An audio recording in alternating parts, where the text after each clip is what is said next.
નમસ્કાર ખેડૂત ભાઈઓ, આજે આપણે વાત કરીશું કે ગુજરાત સરકાર દ્વારા કૃષિ ખેડૂત કલ્યાણ અને સહકાર વિભાગ દ્વારા એક સોલાર જે છે ફેન્સિંગ ઝટકા મશીન તે યોજના જે છે તે ગુજરાત સરકાર દ્વારા બહાર પાડવામાં આવી છે।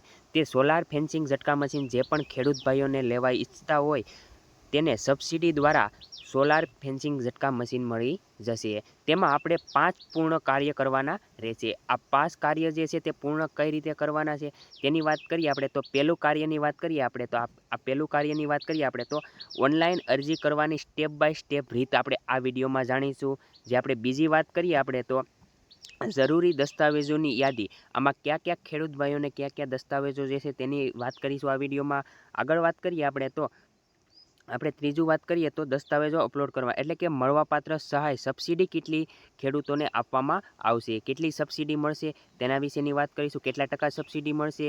પછી વાત કરીએ આપણે તો વેરિફિકેશન પૂર્ણ એટલે કે વેરિફિકેશન પૂર્ણ થયા પછી યોજના માટેની પાત્રતાના નિયમો, આના નિયમો પણ આપણે જાણીશું આ વિડીયોમાં। અને છેલ્લે આપણે વાત કરીએ પાંચમો જે છે તે કાર્ય જે છે તે મંજૂરી મેળવો અને ખરીદી કરો। મંજૂરી કઈ રીતની મેળવવાની રહેશે એટલે કે અરજી આપણે કર્યા પછી આપણે પછીની પ્રક્રિયા શું છે તે આ વિડીયોમાં આપણે સંપૂર્ણ માહિતી લેવાના છીએ। અને સબસિડી જે છે તે ખેડૂત ભાઈઓને 50% અથવા 15,000 રૂપિયાની વધારાની સહાય આપવામાં આવશે। તો વિડીયો અંત સુધી જોજો અને જો તમે અમારી ચેનલમાં ન હોય તો ચેનલને લાઇક, શેર અને સબસ્ક્રાઈબ કરી દેજો અને બેલ નોટિફિકેશન ઓન કરી દેજો જેથી અમારો વિડીયો સૌપ્રથમ તમને પહેલાં પહોંચી જાય। તો વિડીયો ચાલુ કરીએ। વાત કરીએ તો ગુજરાત સરકાર દ્વારા કૃષિ ખેડૂત કલ્યાણ અને સહકાર વિભાગ દ્વારા આઈ ખેડૂત પોર્ટલ ઉપર જઈ સોલાર ફેન્સિંગ ઝટકા મશીન યોજના ચલાવવામાં આવી રહી છે।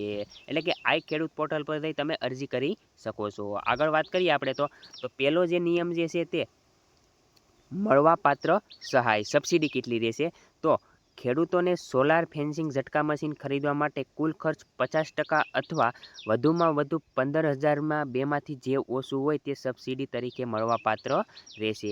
એટલે કે સરકાર દ્વારા જે સોલાર ફેન્સિંગ ઝટકા મશીન જે છે તે 50% સુધીની સબસિડી આપવામાં આવશે અથવા જો વધુમાં વધુ 15,000 રૂપિયાનું તમે સોલાર લો છો તો તમને 15,000 રૂપિયા ખેડૂતોના ખાતામાં આપી દેવામાં આવશે। બેમાંથી જે ઓછું હશે તેને સબસિડી તરીકે મળવાપાત્ર ખેડૂતોને રહેશે।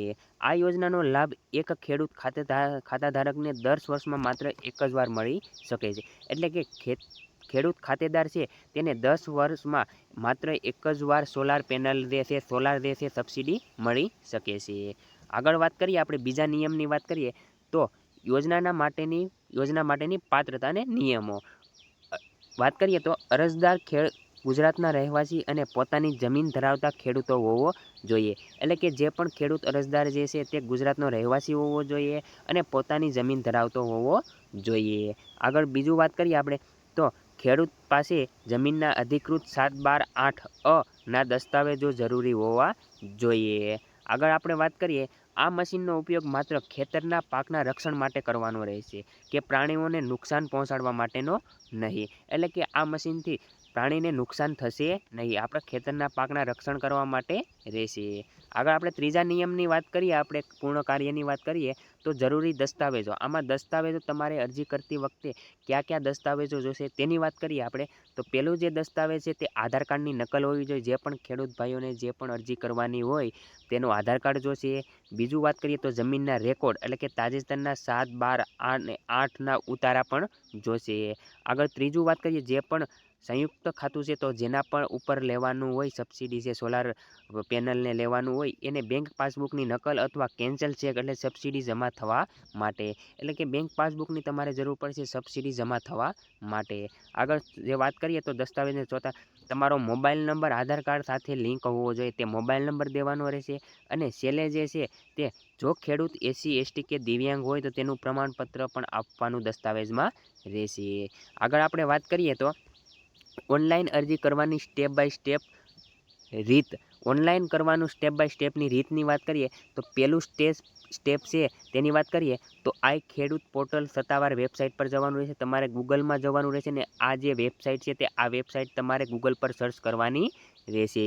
આગળ બીજું જે છે તે બીજું સ્ટેપ છે તે હોમ પેજ પર આપેલા યોજનાઓ ઓપ્શન પર ક્લિક કરવાનું રહેશે।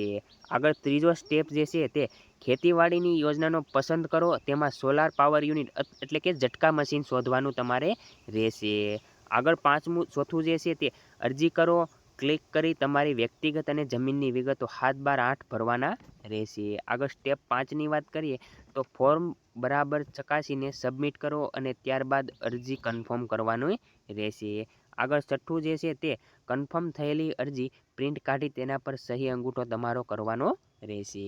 આગળ વાત કરીએ 5મા નિયમની વાત કરીએ આપણે તો અરજી કર્યા પછીની પ્રક્રિયા। તમે અરજી કરી લીધી, ખેડૂતોએ અરજી કરી લીધી, પછી એની પ્રક્રિયા શું છે તેની વાત કરીએ તો પહેલી જે વાત કરીએ આપણે ગ્રામ સેવકને જમા કરાવવી। આ જે અરજી છે તે ગ્રામ સેવકને તમારે જમા કરાવવાની રહેશે। પ્રિન્ટ આઉટ સાથે જરૂરી દસ્તાવેજો જોડીને તમારા ગામના સેવક અથવા તાલુકા પંચાયત કચેરીમાં નિયમ સમયમાં જમા કરાવવાની રહેશે। આગળ બીજું જે વાત કરીએ તો પૂર્વ મંજૂરી અને ખરીદી। તમારી મંજૂરી થઈ જાય તો ખરીદી કરીએ, વિભાગ તરફથી મંજૂરીનો ઓર્ડર મળ્યા બાદ સરકારે પ્રમાણિત રાખેલા સત્તાવાર ડીલર પાસેથી જે જીએસટી બિલ સાથે ઝટકા મશીન ખરીદવાનું રહેશે।